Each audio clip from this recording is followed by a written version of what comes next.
Welcome back to the channel, everyone. So, a question came up. The rear sight on an AK. It's adjustable for elevation, of course, like so. Why does it have the 1, 2, 3, all the way up to 10, and also have a P setting down here? I mean, should you set it on the 1 for 100 yards, 100 meters, or should you set it on the P? And well, let's go over that. Setting this one to the side, I have a cutoff piece with a rear sight. And you see it's got the same thing pretty much. It's a little hard to move, but nonetheless, here we are. We've got our P. We've also got our 1.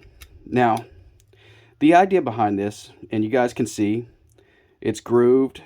It basically starts up, goes down, and then back up slowly. The reason for this is pretty simple. You see, the P is basically a military 0.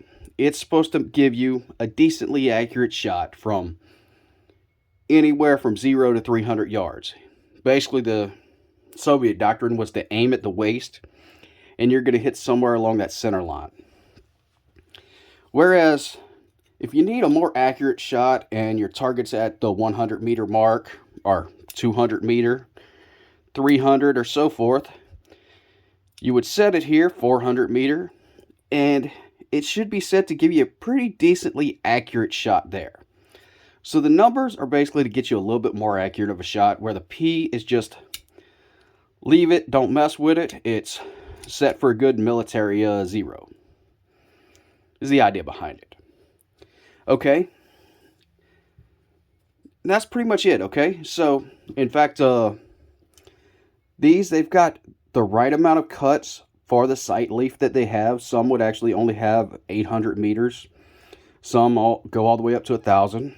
And depending on which sight leaf you have, and which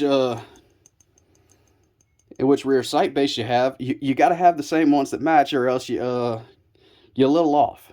You'd have to adjust the front and everything then. And let's look at that for a second. Just the front sight. That's of course got the barrel for windage, and then elevation you unscrew and screw down in. In fact, I'll tell you guys, for AK-74s and 5.56 AKs, same thing. These cuts are a little bit different.